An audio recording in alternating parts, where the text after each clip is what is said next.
everyone. Today we will discuss about Delhi Sultanate and the topic Tughlaq Dynasty.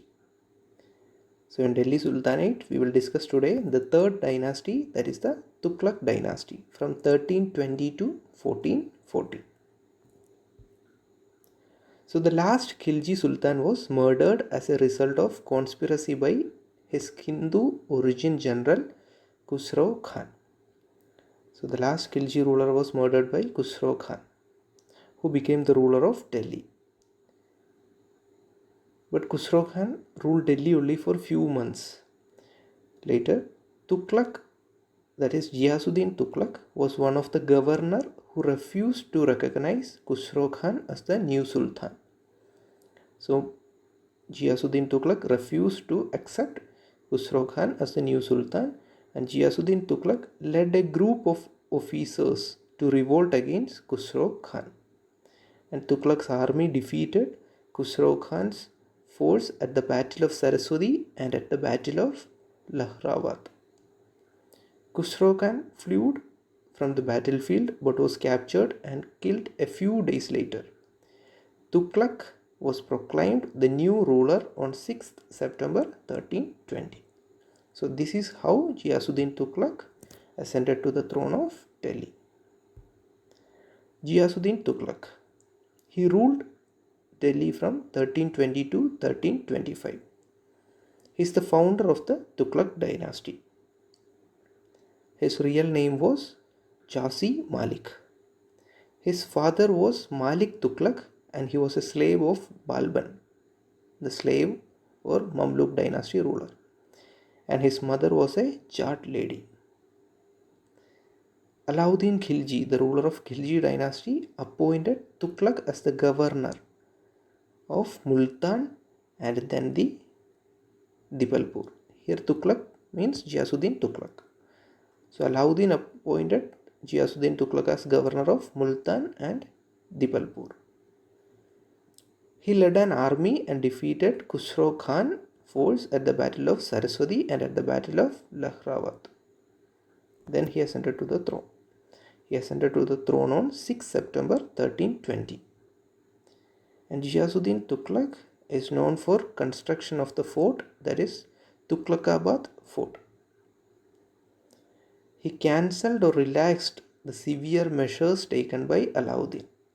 He gave much relaxation to his peoples.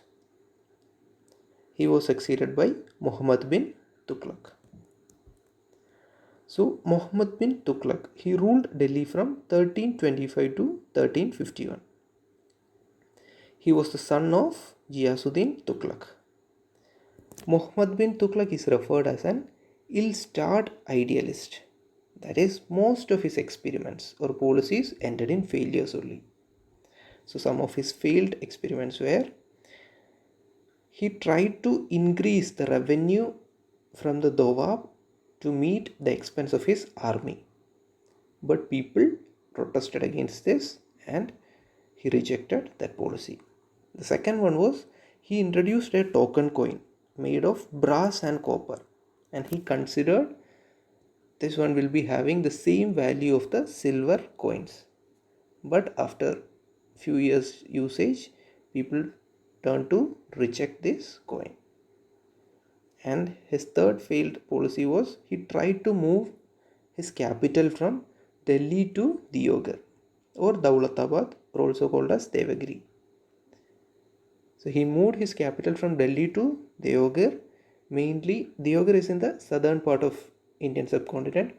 So he aimed to have a control of the southern part also. That's why he moved to Deoghar. But after moving to Deoghar, he find out that he lost the connection with the northern part of the empire. So later he again gone back to Delhi. He conquered Warangal, parts of Malabar and Madurai, and areas up to the modern day state of Karnataka. And Vijayanagara and Bahmani were the two kingdoms which got independent from Tughlaq Empire and formed new kingdoms. Muhammad bin Tughlaq was succeeded by Firoz Shah Tughlaq. Firoz Shah Tughlaq.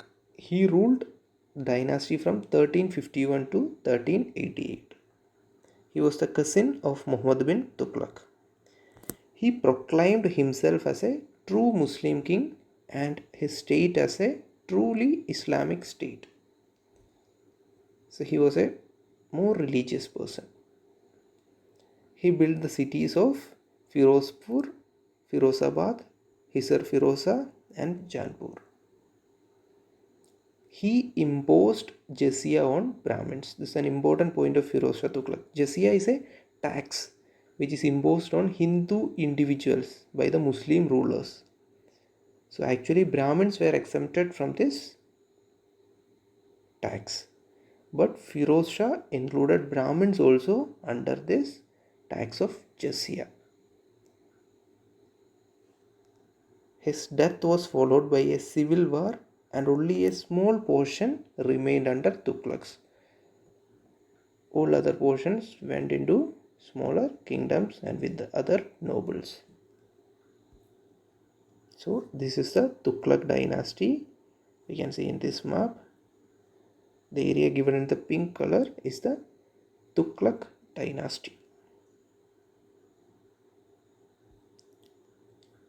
These are the major sultans in the Tughlaq dynasty. The first one, Ghiyasuddin Tughlaq. Next, Muhammad bin Tughlaq. Then Firoz Shah Tughlaq. Then Ghiyasuddin Tughlaq. Sultan Abu Bakr Shah. And Sultan Muhammad Shah. Alauddin Sikandar Shah. Nasruddin Muhammad Shah. And Nasruddin Nusrat Shah. Here we can see one thing, that is during this period the Tughlaq dynasty got into two separate regions. That is, there we can experience a split on that portion. But Nasruddin Muhammad Shah is considered as the last Tughlaq rule. Now the downfall of Tughlaq dynasty. After Firoz Shah's death, a civil war arose and only small area left with Tughlaqs. In 1398, Mongol raid took place under Timur and Mongols plundered Delhi. Timur's nominee captured Delhi and proclaimed as the new Sultan, and Sayyid dynasty was formed. So after Firoz Shah Tughlaq, the empire was weakened and later the succeeded kings were very weak, and last Nasruddin Muhammad Shah was overthrown by the nominee of Timur and he started a new dynasty, that is the Sayyid dynasty, the fourth dynasty in Delhi Sultanate. So we will also discuss some of the important structures during the Tughlaq period. One is Tughlaqabad Fort, which is built in 1321 to 1325 by Ghiyasuddin Tughlaq. Next is Tomb of Ghiyasuddin Tughlaq. The tomb was built by the Sultan himself and it is a brilliant example of early Indo-Islamic style. Firoz Shah Kotla, a fortress built by Sultan Firoz Shah Tughlaq. Hose Khas, which is built by Alauddin Khilji but was restored by Firoz Shah Tughlaq. Tomb of Tilangani. It is one of the first octal tombs in Delhi, and Khanul Jahan Tilangani was the prime minister in the court of Firoz Shah Tughlaq. So in these figures, the first one is the ruins of Tughlaqabad Fort, the second one is Tomb of Ghiyasuddin Tughlaq, and the third one is Firoz Shah Kotla. So in this video, we had briefly discussed about the Tughlaq dynasty, which is the third Delhi Sultanate dynasty. So thank you everyone for watching this video. Please subscribe the channel General Studies for more videos.